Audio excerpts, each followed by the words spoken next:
Here we go. There we go. Sue's taking on. Fantastic. Hey, thanks very much for being here, everyone. This is a fantastic reception. We actually have brought in a lot more people than what we thought. We've got standing room only, so fantastic. We've got a great discussion today. I think we've got these two gentlemen. We're going to get very much a deep dive into the wine industry, and I think walk away with a greater appreciation of the wine industry, hopefully. My name is Jamie Coutts. I'm the Chief Crypto Analyst at Real Vision, and we are here today at Bar Lulu in Sydney, and actually in the Rocks District. So for those of you that are streaming in or watching this a little bit later, this is an amazing location in Sydney, overlooking the magnificent Sydney Harbour, although not today with the rain that we've had in recent days, but nevertheless, a fantastic venue.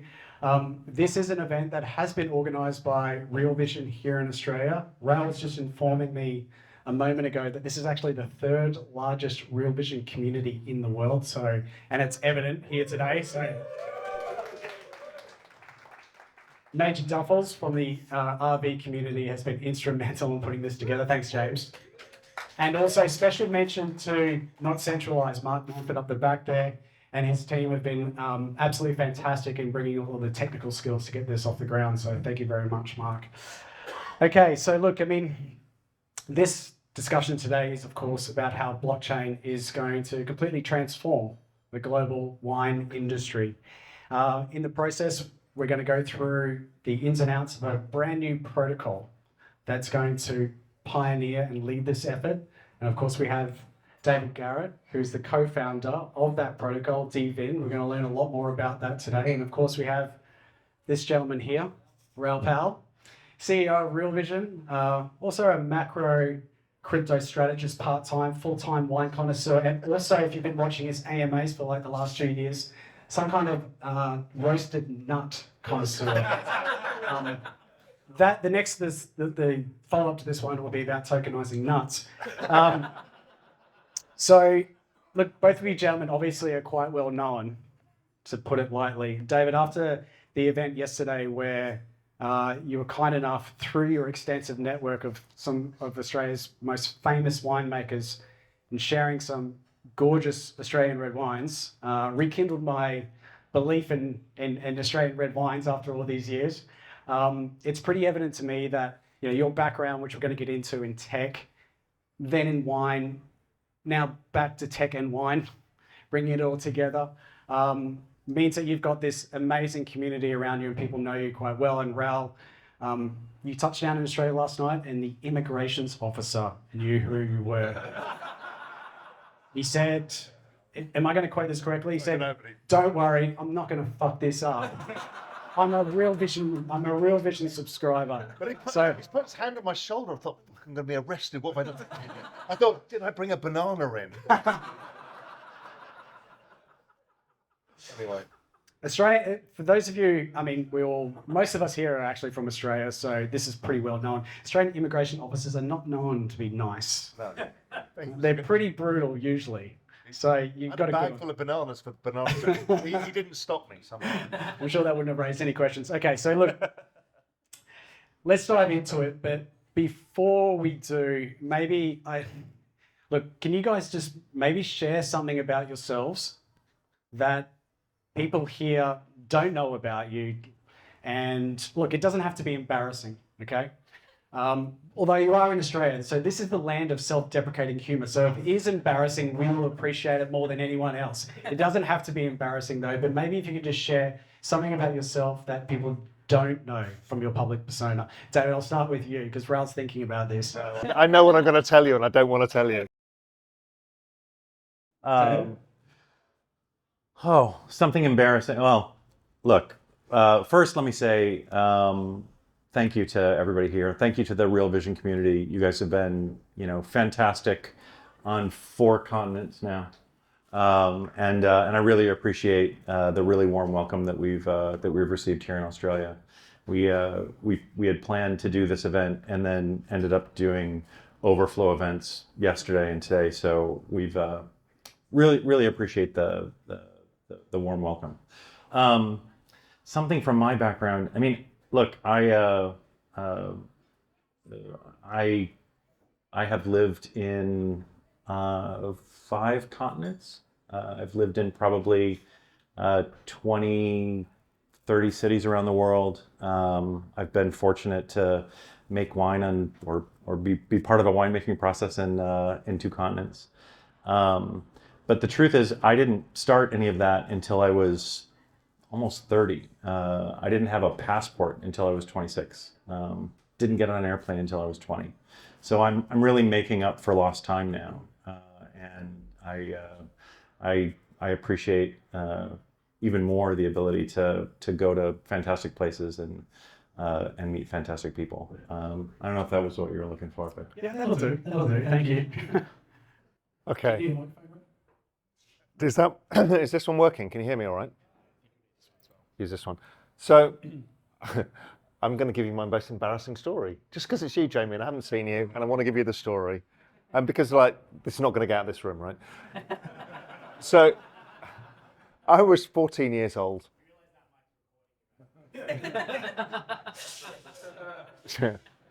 I want to do this? So I was 14 years old, and I've always loved clothes. And when we grew up, you'd go to the shopping mall. It was called the Precinct, and we'd all get together, and you'd meet as 14-year-olds and try and check out the girls, and find out where the party might be. But as 14, you didn't really do much partying, but you were kind of getting interested in that. You'd have this weird kind of shuffling disco with the girls on one side of the room and boys on the other. And it was the time I had gone to my mum and said, listen, I really want this pair of jeans. And the time they were baggy jeans, but they were tight around the ankles, and I got big feet. And so I'd gone into the store the week before. It's called Huggy Bear. It's like this bizarre little shop that sold jeans in the shopping mall. And I went in, and I found the jeans I wanted, and they were expensive. They were like £30, which it's like $300 jeans now. So mum's like, well, you're going to have to do the lawnmower, and you have to do all of this stuff. So anyway, I got the money.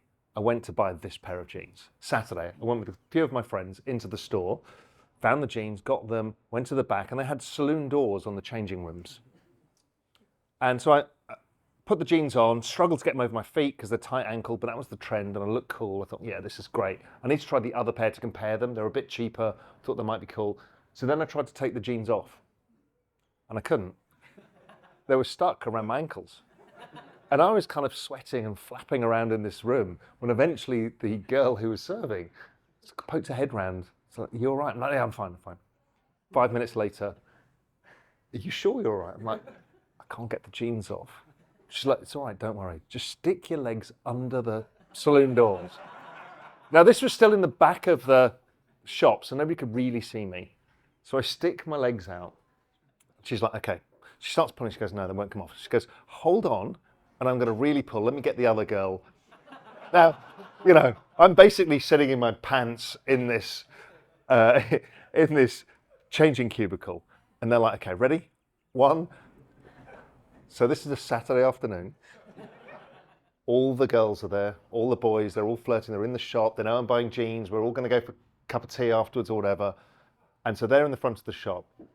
1, 2, 3. I come straight through the saloon doors in my underwear at 14 years old, the most self-conscious human being in existence. And I come skidding through. The girls crash to the floor. Everybody sees me. I'm like, oh my God. Still couldn't get the jeans off. They eventually have to cut them off me in public in front of all of my friends as a 14-year-old who was just discovering girls. So there you go. I've given you the story.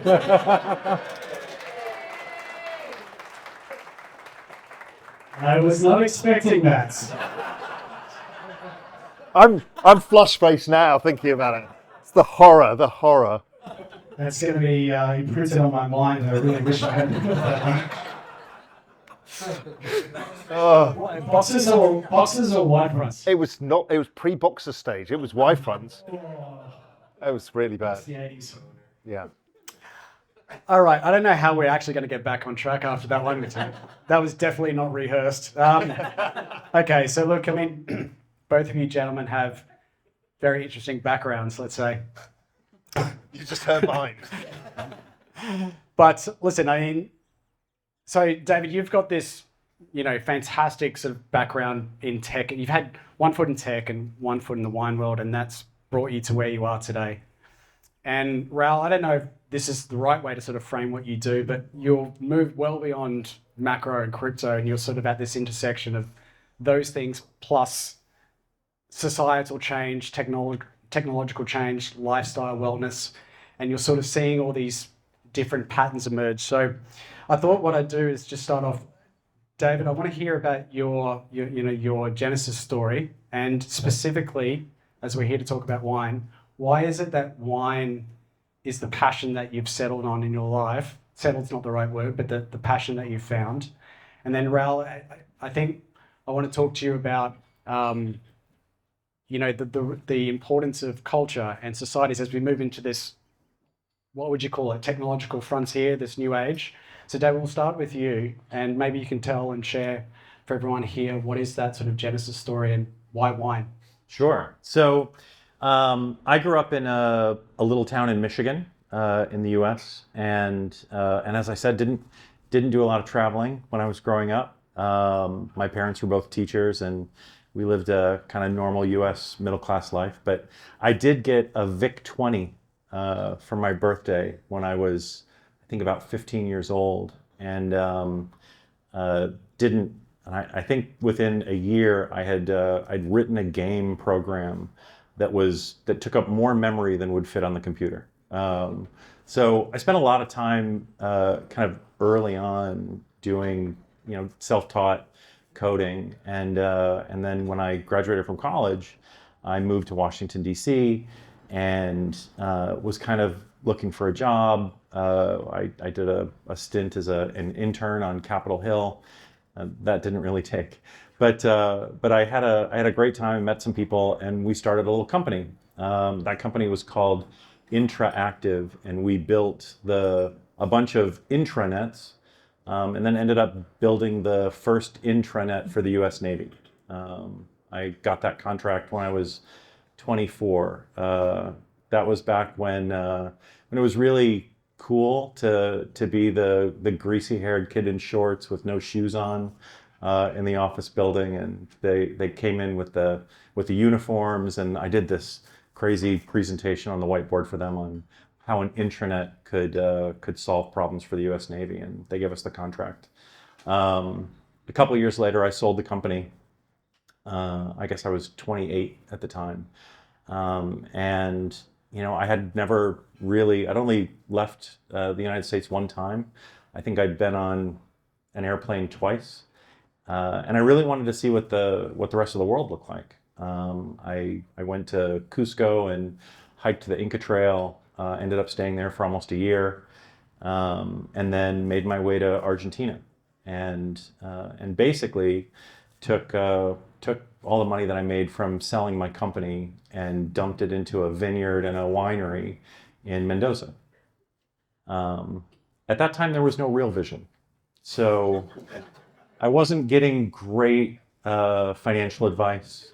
I didn't really understand long-term investing, although I did understand currency debasement because I was in Argentina in 2002, and the vineyard that I bought was right across from this vineyard called Clos de los Siete, which was 7 French winemakers who bought a bunch of land in the Uco Valley. It was the first French winemakers to be in Argentina, and one of them was Michel Rolland, who was a famous winemaker, and in fact the only vineyard that he owned in the world was right there. So I knew that was the right place to buy.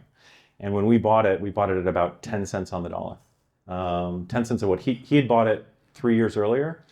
We bought it for 10 cents on the dollar. The US dollar went a long way in Argentina in 2002. Unfortunately, all that money's still in Argentina. But it's just the way it goes. But I kind of learned about the wine industry literally from the dirt up. We bought virgin land. The land was so rough when we bought it that the surveyor was on horseback. You couldn't drive on it. The first thing we built on the property was a was a giant grill. And we got that advice from our local partner who said, if you don't build a big barbecue, then you can't get anybody to work on your land. In Argentina, that's the case. And we cooked a hell of a lot of meat on that barbecue over the first couple of years. So the wine industry is really interesting. From the day we put our first dollar down to buy that land to the day we made our first dollar in revenue from selling wine from that land was 10 years. It took 2 years to clear the land, another year to put in the trellising system and the irrigation system, another 3 years before we got our first fruit. Then that fruit sat in the barrel for 2 years, and then in the bottle for 2 years, and then we sold it. So it's a long-term business. In the wine business, we think about economics in terms of generations, and that taught me a lot about business cycles. It taught me a lot about the value of patience. And more than anything, I think what it told me is the value of storytelling. And that's really how I fell in love with wine. I fell in love with telling the stories. I went from spending 16 hours a day in front of a computer coding to spending most of my time outdoors and maybe checking my email twice a week.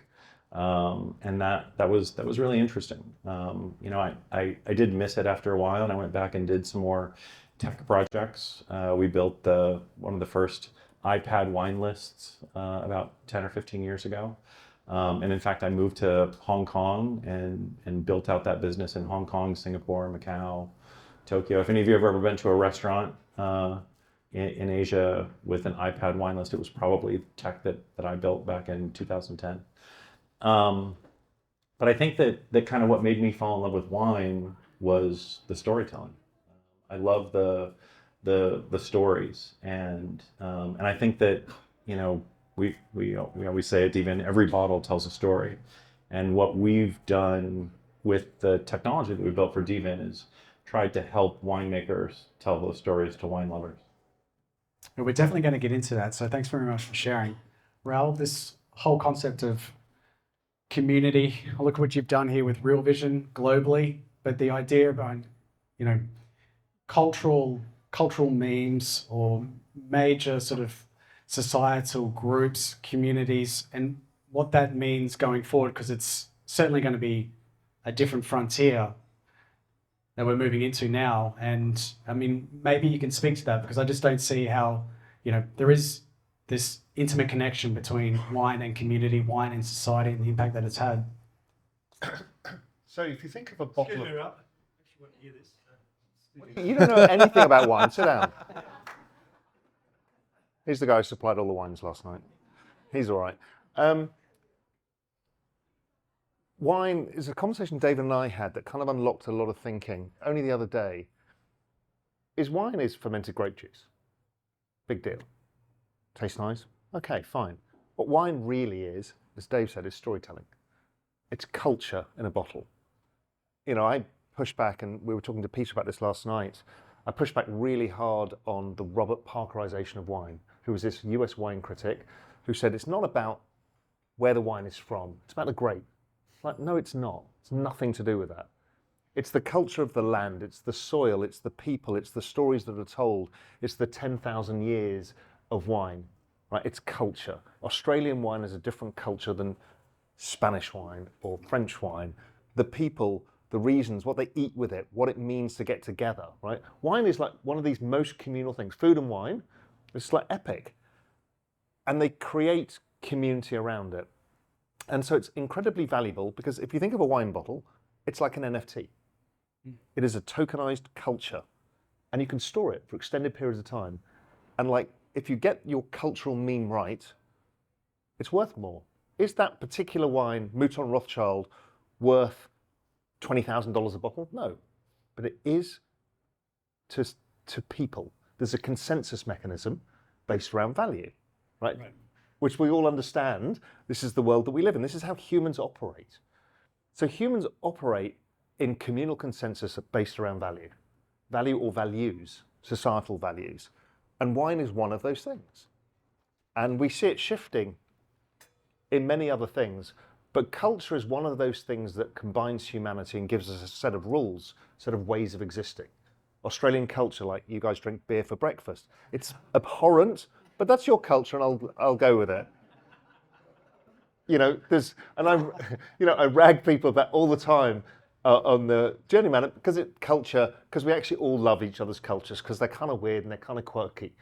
And we've now empowered culture in this new technological age where culture and brand, these things are attention, they are storytelling, and they can be now tokenized and they can be realizable. And I usually, the biggest example is Disney. Disney's what, $100, $200 billion company. It's not, its market cap is not really that big. Yeah, they've been struggling, whatever. What is the cultural value of Disney? It affects almost every human being on the planet. And so it's probably $1 trillion, $2 trillion. But we can't capture it because culture is not tangible on the balance sheet like brand isn't. So the tokenization revolution allows us to participate in that. Culture is so big that if you look at, a lot of people talk about, and I think it's the most mid-curve take, is we're going to tokenize finance. I'm like, that's small fry.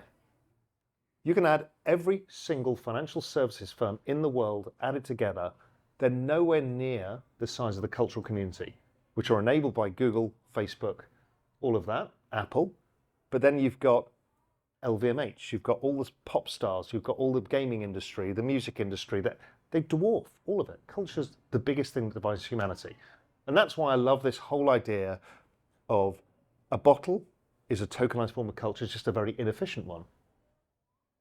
Because it breaks, it spoils, and there's ways that we can therefore put these two technologies together and use the story of winemaking and the story of wine, which actually is not about the wine itself.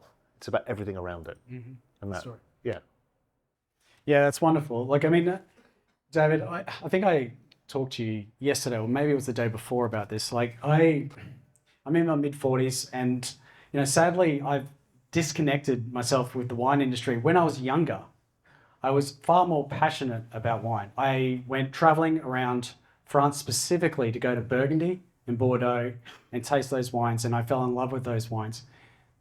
But since then, that was 20 years ago, I've sort of strayed from it. I mean, I enjoy it, very disconnected, and I think I want you to articulate what are the major challenges, because that is what's, so interesting about what's being proposed at dVIN. But speak to the challenges from the consumer point of view, as well as the producers, and and what specifically you're trying to address. Sure. So, I mean, first, let's level set. Like, what is wine? And when you kind of look at the wine industry, sometimes it's hard to realize how big it is and how pervasive it is in the culture. The wine industry last year was $485 billion, which is, if you take the global film industry and the global television industry and the global recording industry and the global publishing industry and the global video game industry, and you put all of those together, it's not as big as the global wine industry. People spend a lot of money, a lot of their disposable income on wine. Now, most of that is, $1 a liter. And it's consumed by, Raoul at the beach in Valencia, looking out over the Mediterranean. But the wine that, what we're sort of addressing with dVIN is the luxury wine market, the bottles that are, average around $50, and that's about $100 billion of the wine industry. The biggest problem in that sector, the $100 billion sector, is that the consumer, the wine lover, and the winemaker are completely disconnected. When you think about when you open a great bottle of wine, it was typically made 10 years ago by somebody 10,000 miles away. almost always, maybe less here in Australia. But it's made the distance is space and time. It really creates a disconnect between the producer and the consumer. And that disconnect creates a bunch of problems, right? One of the problems is data. They don't have any access to the kinds of data that almost every other business in the world use to make decisions. Decisions on product development, decisions on marketing, decisions on messaging, even packaging, decisions on supply chain efficiency. It's very difficult to make decisions when you have no idea who is consuming your product or where or when. Almost nearly every other industry in the world, they get really up to the minute data on how their products are being consumed. A lot of that, most of the reason for that is because consumption and purchase is kind of the same thing for most products, right? You buy a t-shirt and you wear it the next day. You buy a car and you drive it off the lot. But with wine, you'll buy it and then, 8, 10 years later, you'll consume it. Or maybe someone else will consume it. Maybe your kids will consume it. Maybe you'll give it as a gift. So with great wine, that disconnect between the winemaker and the wine lover really puts the winemaker at a disadvantage. And it's very difficult for them to make their businesses more efficient. It's also very difficult for them to have leverage in the supply chain. So winemakers make, compared to other luxury products, winemakers have tiny, tiny margins. $100 bottle of wine, the winemaker's making $22 if they're lucky. A lot of times it's more like 18. So for the winemaker, not having the biggest problems are no data, no ability to acquire customers, no ability to make their businesses more efficient. And what that's resulted in is a real difficulty in addressing this generational change that's happening right now. So every industry in the world is seeing this generational change, right? People like me, consumers like me that grew up without the internet, Gen X's, boomers, to millennials and Gen Z that grew up with a phone in their pocket, right? That grew up with access to all the information in the world, that grew up with less respect for authority or experts, that grew up looking for more experiences than products, than stuff, and grew up really feeling like they wanted to do something different from the generation before them. I grew up doing everything the same way that my parents did it. I don't know if any of you have kids, but they're a totally different animal. And the wine industry in particular is terrified. Other industries that have data and connectivity to the customer, they're able to adapt. But in the wine industry, they just don't know how to reach the next generation. And what we're doing at dVIN, we hope, is building a bridge to the next generation. You want to talk about consumers as well? Yeah. So from a consumer standpoint, say it again? So consumer, but also the aspiring investor. Sure. So on the consumer side, and again, one of the reasons that you're seeing this big generational change is that wine is a completely opaque marketplace, right? Partially, that's because it's so atomized. There are, in the luxury wine industry, there's about 30,000 independent producers and about 10 million independent middlemen. And when you think about it, that makes sense, right? If you're buying a bottle of Yellowtail, you're buying it at the grocery store. But if you're buying a $50 bottle of wine, you're probably buying it at an independent bottle shop, or you're buying it at a small independent restaurant. And what that means is that there's no connectivity, really. The big grocery store chains, they've got data connectivity with the big distributors who have connectivity with the big producers. But the little independent shops, there's no connectivity up and down the supply chain, which means there's a lot of opacity in the market. There's no real transparency. In fact, it's one of the least transparent products in the world.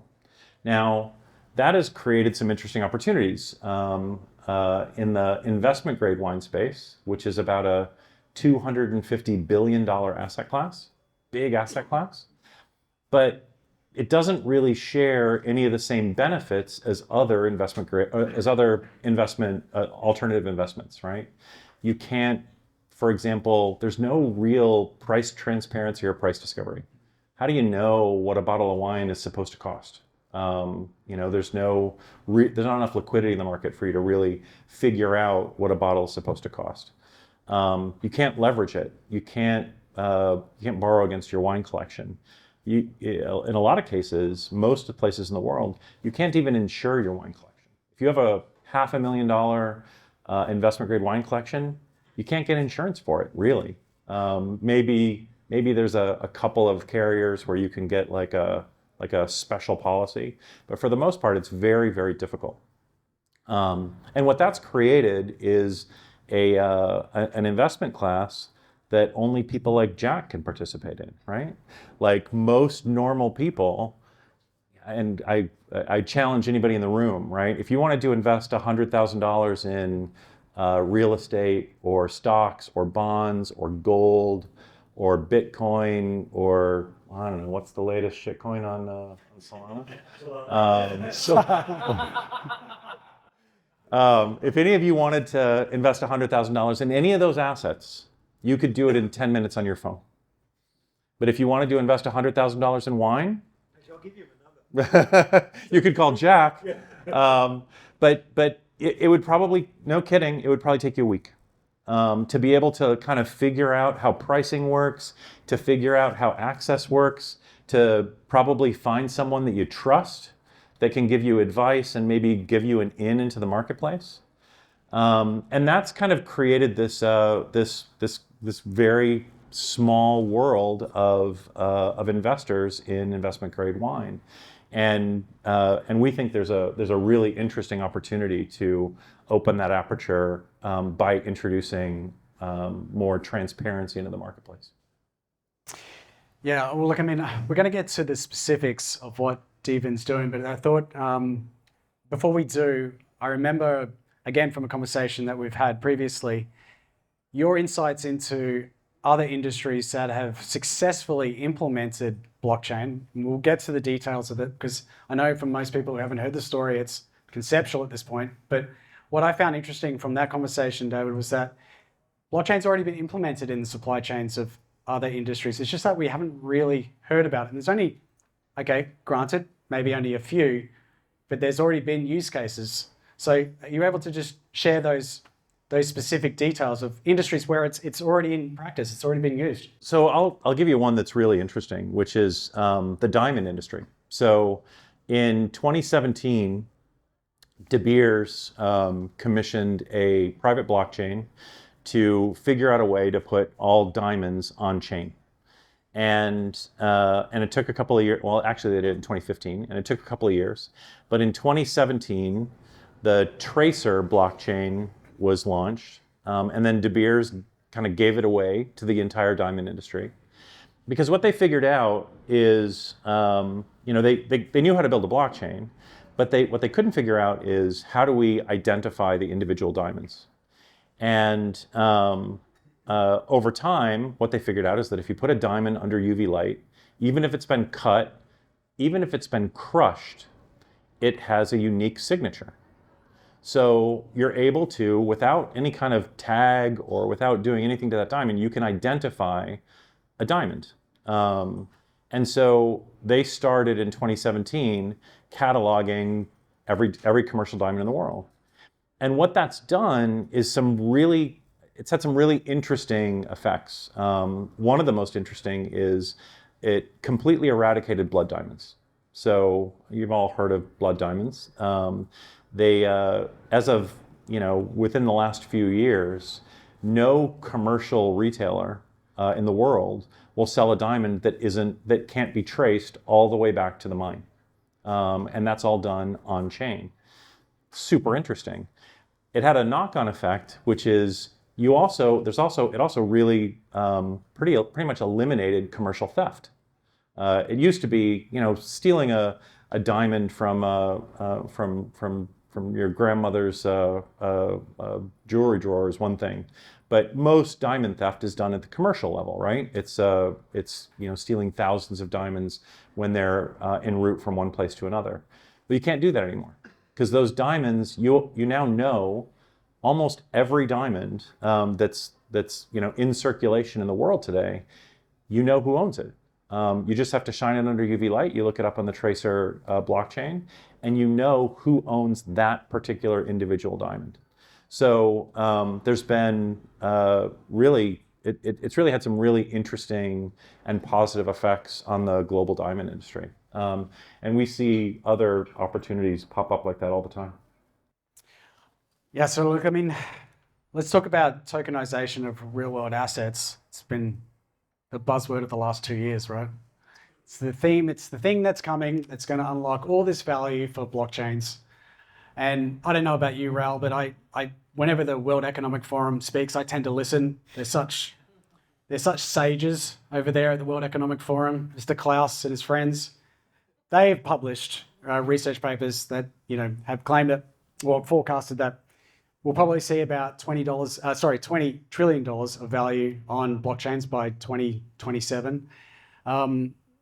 But those numbers sort of vary, but I think there's a consensus that we're going to get to somewhere around 20 to 30 trillion in the next sort of 10 years. And I wanted to get, you've just explained a little bit about your thesis, and it was interesting because you were talking about the societal or cultural value in tokenization being larger than the financial market. So you've already sort of somewhat answered the question I'm about to ask, but maybe lay out your thesis here. Are we crossing the threshold now where this is moving from reality to something real? How big is it going to be, and how does everyone play that theme?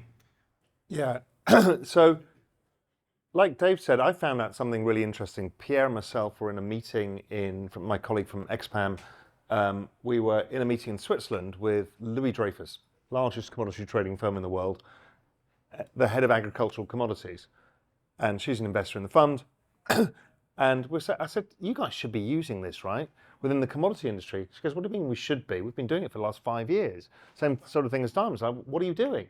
She goes, well, we've got all the letters of credit, all of the insurances, all of the shipping contracts, and all of the crop identifiers, and all of the agricultural commodity producers are all using this blockchain. Like, why don't we know about this stuff? So it's already happening. And the people who need it the fastest are doing it. The financial industry is slow because just by the nature of what it does. And to be fair, blockchain technology was not ready, still not ready for the speed and scale. I mean, the ASX here in Australia tried, they gave up. They'll come back. But when you look at the financial side, which is how I first came into this, I thought all of this needs to be tokenized. We need recorded ownership because none of us actually owns anything. When you get to what is an NFT, well, it's an individual contract. What is a derivative? It's an individual contract, particularly OTC derivatives. Well, once you look at that, it's a $1.4 quadrillion industry. And then you look at settlement and clearing. These are all in the quadrillions. But their use of tokens on the chain or the slots on the chain are not going to be that intensive because I think it's going to be about small transactions of vast size. I don't know. But you and I have been looking at for a while is how do you accrue value to the chain? Do rapid, small financial transactions do that, or does it need to be something different? So that's part of it. But then you think about the tokenization of culture and brand and what we're seeing, what's really happening in the industry. The industry is doing culture much faster than it's doing anything else. Real world assets have been slow to come. So I think it all comes together. So when I just extrapolate that log trend, I just think they're wildly wrong in their numbers. It just looks like 100 trillion's a shoe-in for 2022, 2032, 2034. Okay, so and this is why I get so interested in this, because I like to dumb it down to its simpler essence so you can explain it to somebody in the street. It's like, this is going from 2.5 trillion to 100 trillion. That's $97.5 trillion of wealth is going to get created within figuring out this. And then that doesn't include the efficiencies that drives through every single component part. Like the wine industry, almost every cultural industry has middlemen taking 80%. The music industry, all of this stuff, the wine industry, they're all the same. And we can take back 50% of that, maybe more. Okay, that trap value is huge. And then just the stuff like, you know, Drew had worked on and others is just getting the financial system to operate faster, just untraps capital that just gets stuck in a settlement system. Even at T+1, when we're at instant settlement, it's crazy. Yeah, and it's not like we need productivity, right? I mean, we don't have some sort of demographic No, problem. we're booming. It's boom times for everybody. There's no debt. Okay, so we might show a slide here. So this is obviously on the theme we've just been talking about. So things are moving in this direction, although to Raoul's point, it's been rather slow, but it's starting to happen. So this is just a chart I thought was the most interesting because we all know that there's, you know, quite frankly, a ton of fiat-backed stablecoins on chain already, so 130 billion, give or take.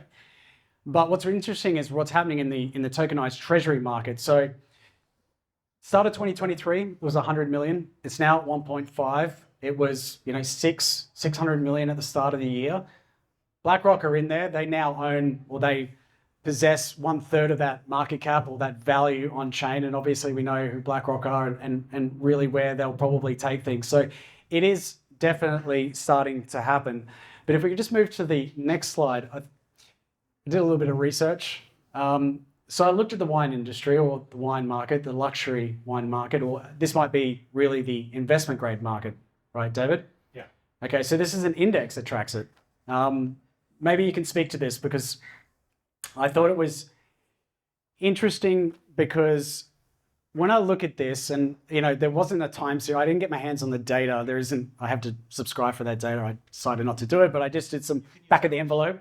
Use ours. A bit late now, but like, but back of the envelope, 8.5%, S&P 500. Doesn't that look like another number that you know of? 8%. Maybe Is US the- equities. No, the debasement, that's the global liquidity number. There you go. What is wine? A store of value. That live X is the store of value of wine. It grows at the same price as global liquidity, which So- is the same as the S&P 500. Debasement hedge. It's a debasement hedge, Yeah. which is why rich people own fine wines. But you know what the other fascinating thing about this was? When you look at that chart, the thing that strikes me is that it's done that return with a lot less volatility. Is that on? Yeah. So a lot less volatility. Risk So adjusted. I'm looking at that going, okay, so it's giving me S&P returns with back of the envelope as well. It's like half the drawdowns. So that screams portfolio diversifier right there. With the upside of you can actually drink your portfolio and share it with friends and have that sort of cultural element to it as well. So it is pretty special. This has just gone out on me. We'll persevere. Thanks. So, Jana, if you could be so kind and go to the next slide. Raoul, this is for you. Like, this blew me away. Like, if you're a research nerd like me, and I know you are, look at that. You've got sectors within wine. So it's all about taste, I'm telling you. Well, that's not what I see in this chart. I see, there's actually trading strategies that can be deployed. There are. You know, you've got different profiles here. Like equities and crypto, they have market sectors, and you play those market sectors or subsectors to generate alpha. And so there's opportunity in this market. So I just thought it was interesting because I was completely oblivious. I mean, obviously there's different categories, but was actually being tracked as an index. I'm not having much luck here. So Raoul, I wanted to get your thoughts on this. Like, if that's where we are today in this primitive world of wine, which is completely atomized, needs to come into the 21st century, and let's just say what David is proposing really takes off, what's going to happen to the wine industry as a because I would say it's not really an asset class. It's like a collectible that's on the verge of being an asset class. It just needs certain characteristics to be a legitimate asset class. So do you have any thoughts about, where this could all lead in the next sort of 5 to 10 years?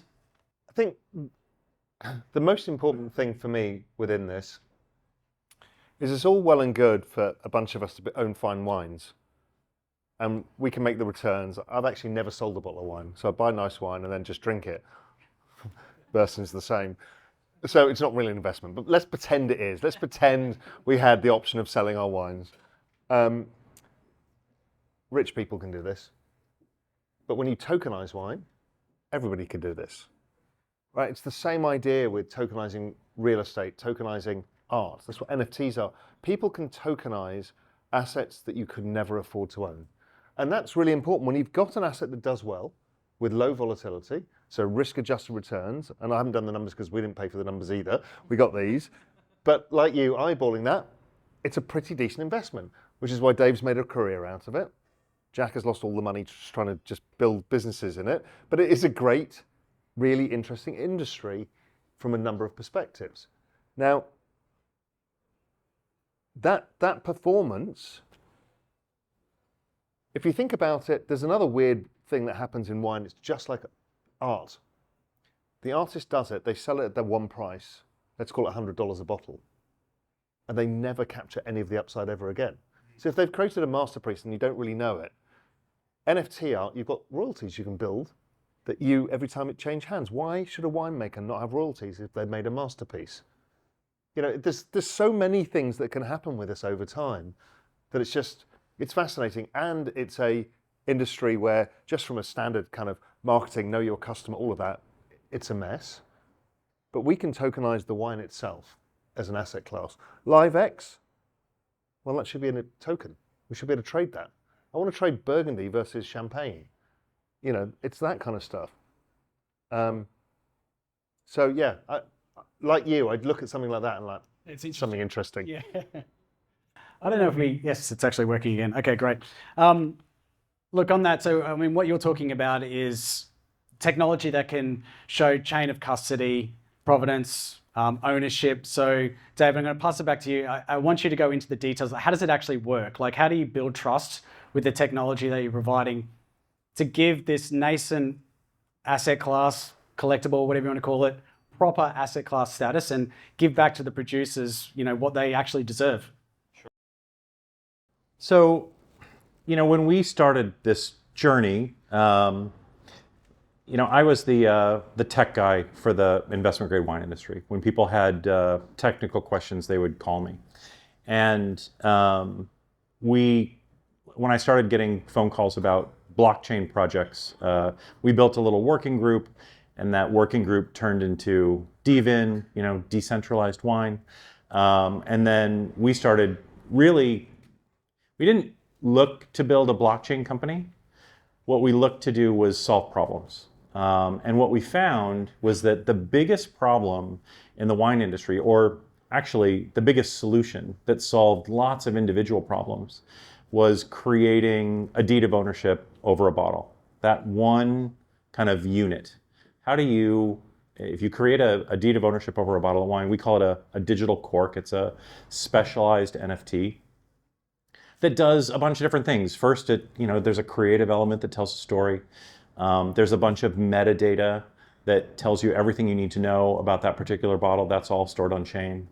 And there's chain of ownership, right? All of the kind of basic things that you would have for any NFT, whether it's a digital asset or a digital twin for a physical asset. But for wine, we needed a bunch of kind of specialized things in order to make that digital cork valuable. One of those things is chain of custody.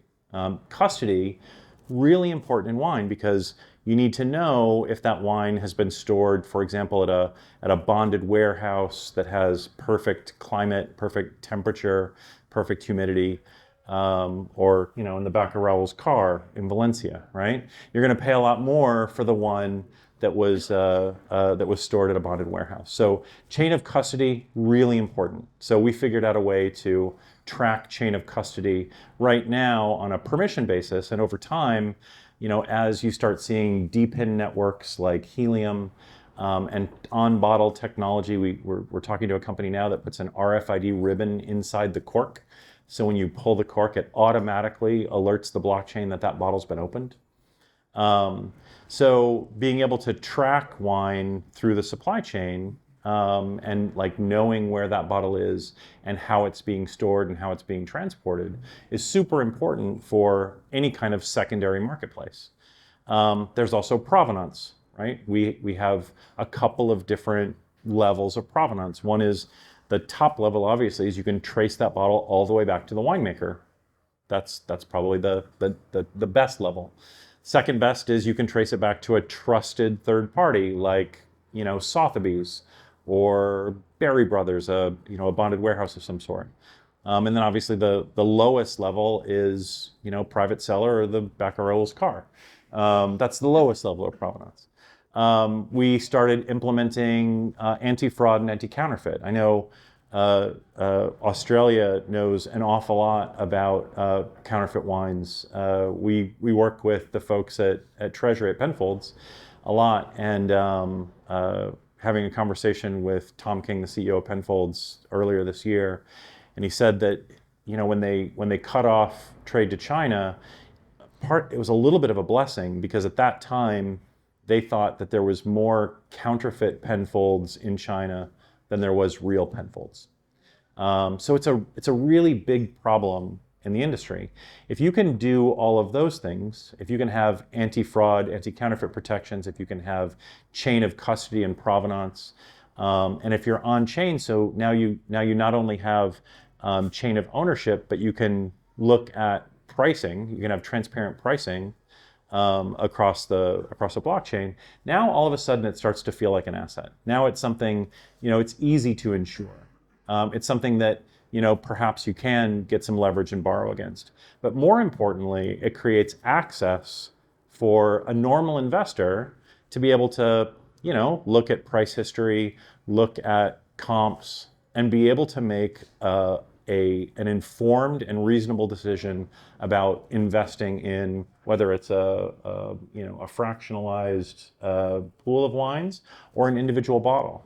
And one of the things that we think is super interesting about tokenizing is not necessarily taking the existing, let's call it $250 billion asset class and tokenizing that, but looking at the marketplace and saying, hey, some of those wines that are investment grade today, 10 years ago weren't investment grade, right? 20 years ago, they were, $30, $40 a bottle.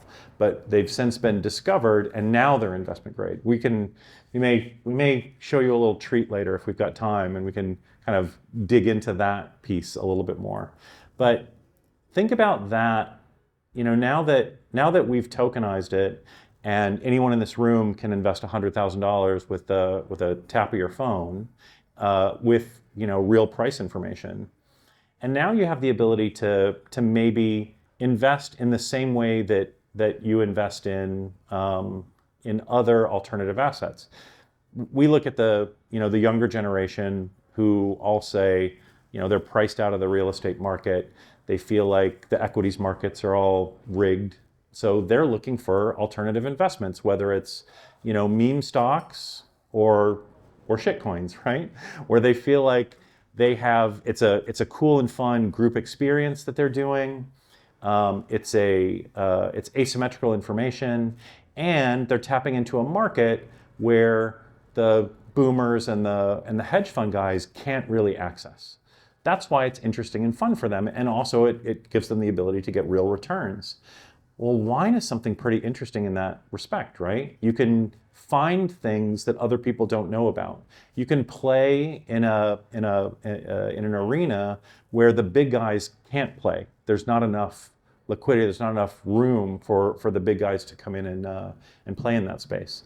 So I think there's a real opportunity to take that $250 billion asset class, open it up to the next generation of investors, and maybe 5 or 10 exit. So are things like Whispering Angel not just meme wines? Could be, yeah. You know what I mean? Sure. there's just certain wines that catch hold because. Yeah. And people will drive that. Because if they think they can participate in it to make a wine the wine of the summer, there's no difference, right? It's just culture in a bottle. Culture in a bottle. Yeah. So it's almost like the crypto market. I mean, the big players weren't there at the start. You know, so it's an opportunity. I think, okay, so look, I mean, you've obviously launching in the third quarter of this year. Yeah. Do you want to just explain, like, which platform are you using and what that looks like? So I talked a bit about the digital cork. We've actually launched two different products, and we're launching a third. The first product is the digital cork. We kind of talked about that. The other thing is, wine, unlike other real world assets, someday, as Raoul was saying, if you're lucky, you get to drink it. So we built a kind of interesting mechanism for that right now is voluntary and incentivized, but over time will be mechanized, where when you open the bottle, the consumer has the ability to burn the digital cork in exchange for another token that has rewards and status attached to it. So imagine, we call it a tasting token, but imagine collecting, 30 tasting tokens for Chateau Margaux, and now you're, Grand Cru status at Chateau Margaux. They take you in the back door when you go there and you do a barrel tasting. Maybe you get invited to winemaker dinners. More importantly, maybe you get access to allocations that you wouldn't normally get access to. It's a way for Chateau Margaux to reward their best customers. What we're launching in September is VinCoin, which is the first native token that's built specifically for the wine industry. And in phase one, really serves as a loyalty token. So the winemaker attaches VinCoin to the bottle makes its way through the supply chain. When the consumer opens the bottle, that's when they can claim the VinCoin. And then they can use that to go and buy more wine, pay for experiences, or maybe shop at, use their loyalty tokens to shop at some other luxury goods or services provider that is interested in talking to people that like to buy $50 bottles of wine. There's a lot of them. And then those VinCoin make their way back to the winemaker attaches it to the next bottle, and you've got an economy. That's what we're launching in September. We're launching it on Solana. We're actually launching it at Breakpoint on stage in September. You're all invited to come. It's going to be a lot of fun. And next week, we're actually putting 4,000 bottles of grower champagne on a boat. And everyone that comes to Solana Breakpoint every attendee is going to get a bottle of champagne with their airdrop of VinCoin attached to it. We're pretty excited about that. It's going to be a really fun launch. We're working with a lot of other communities inside of Solana as well. We got a really big bear hug from the community, and we really enjoy that. But that's launching in September, and that's kind of what we're running, full speed against right now. Awesome. So, Raoul, I mean, once this launches, like, it's basically a native token for the wine industry, for the consumer experience that's feeding back to the producers. Do you have any thoughts around like where this could potentially go in terms of like an ecosystem? Because once you've got that and you've got the incentives in place, and say it's built on on Solana and maybe it goes multi-chain, like where does this go eventually? David and I have been talking about this. I mean, there's a lot of ways this goes, whether it's for stock management for the entire industry. Everyone has to manage inventories. Inventories in wine are complicated because they spoil if you're not careful. You don't know where it's being stored. You don't get to store your inventory in Berry Brothers if you're shipping it to Chinese hotels, right? So there's a lot of things that can be done with inventory management. So the whole supply chain thing gets changed, but also having that direct relationship between winemaker. We're all used to having a direct relationship with retailers where we just buy stuff online and it happens. It becomes much closer to that. Then you get community on top. So if you think of them, the community is tasting the wines, they're opening the wines, they're making comments, So the dVIN community is then telling you what wines it likes. Okay, that creates power for the winemakers, power for the community, the hive mind springs into, it's the same thing as Real Vision, right? It's what you give a community, you give it a network, you get everybody incentivized to grow that network, and out comes magic. And there's actually some pretty interesting, very boring. You know, whenever I talk to a group like this, I say, I'm going to tell you about the most boring blockchain project in the world. When I talk to wine people, I say it's the most exciting most exciting wine project in the world. But it's a very boring blockchain project. But that said, it's also very big, right? When we talk about that $100 billion wine industry, it's unique among industries because the average transaction is a little winemaker in Burgundy selling 5 cases of wine to a little importer in Oslo. And that happens tens of millions of times a year all over the world. Now that little transaction, that's maybe a $2,000 US to $3,000 US transaction, but it has a bunch of horrible inefficiencies. One is counterparty risk. How do I know you're going to send me the wine? How do I know you're going to pay me the money? These are they're not Fortune 500 companies, they're 2 little companies. The importer was probably founded 3 days ago. That's just what happens in the wine industry. So that counterparty risk really creates issues. There's also cross-border settlement. There's also terrible FX. You're paying the worst wire transfer fees. You're getting the worst FX rates. We did a study with Deloitte last year. We think that $6.10 of every $50 bottle of wine is going to the banks, 12.5%. We think we can do better. And that's a really interesting, tangible effect that can happen in the industry that we're really excited about. Awesome. Okay, so look, we're just about to wrap up. I thought how we'd finish is maybe a quick fire round. Questions? Great. Okay, there's going to have to be some shilling here, boys. Okay? Ready. Favorite wine region? Raoul. Rioja. David. Prira. Spain. I know very little, so I'm not going to comment. Favorite midwinter wine? Raoul, because you don't experience winters. Midwinter wine in the Caribbean is like Christmas champagne. No, it depends where I am. The wine of the region is always the best, particularly in winter. So if I'm in Australia, I want to be drinking Aussie wines. Okay, I was going to come to that question. What about midsummer? Given that that's you all the time. Raoul, before David, sorry, before you. Summer, Albarino. Albarino all day. Raoul? White Burgundy all day. Or champagne. Those 2 for me. There you go. David, what's Albarino? Thank you for asking that question. It's okay.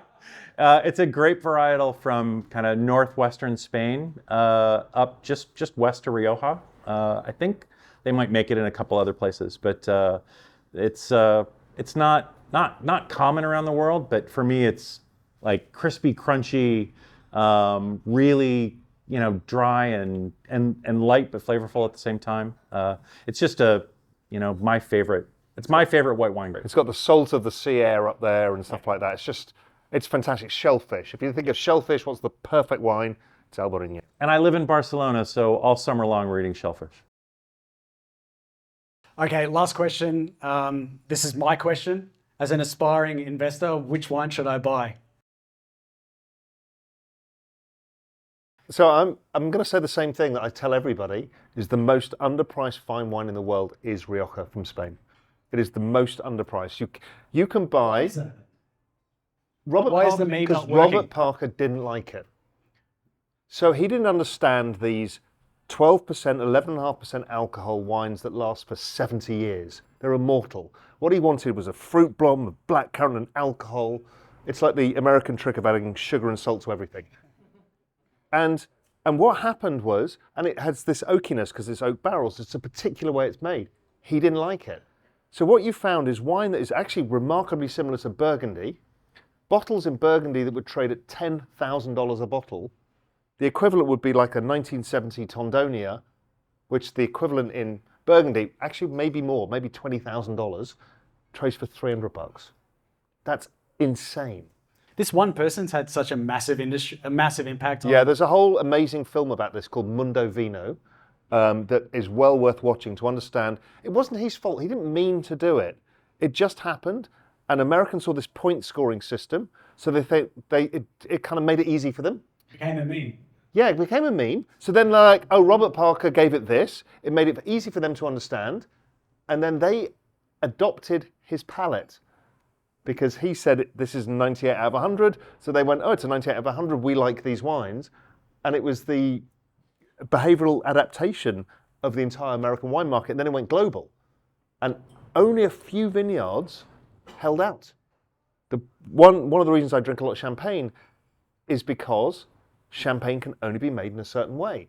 So it was impenetrable to Robert Parker. Nothing he could do could change the rule of champagne. Phenomenal. How easily are we persuaded as humans? David? So I'm gonna say Barolo. So find some great vineyards from Barolo. And the reason why is not necessarily because they're the most underpriced, but it's because they're the most constrained with regards to scarcity. You can't. There's no more land available in Barolo, so you can't really expand your vineyard.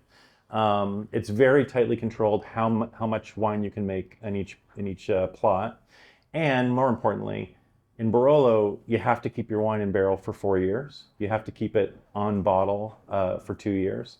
So there's this kind of native staking program that's regulatory. That's regulatory. And that's a really important point for me. And I don't know if this bears it out, but really, long-term time horizon in wine is what creates all the value. So you might get wines that come out that are sold reasonably expensively, but they don't increase in value much over time because they don't actually age well. The Parkerization of wine is actually a premature aging of wine. So Barolo is immortal. It's like Rioja, it's immortal.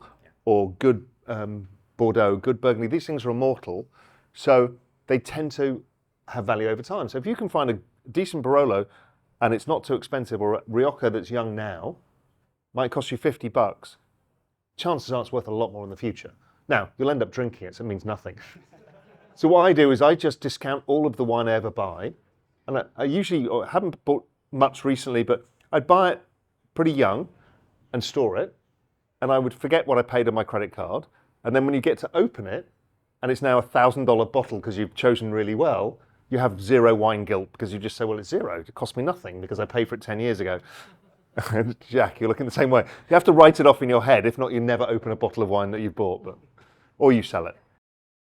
Fantastic consumption strategy there. Look, gentlemen, maybe just last comments if you want to make any before we wrap up. But we very much appreciate you both being here today and putting on this event. Raoul, David, do you want to say anything more? I want to say thank you. You've been an amazing host. You're going to do this more often. Yeah, thank you, Jamie. Yeah, like really good honestly, work. brilliant. Thank you.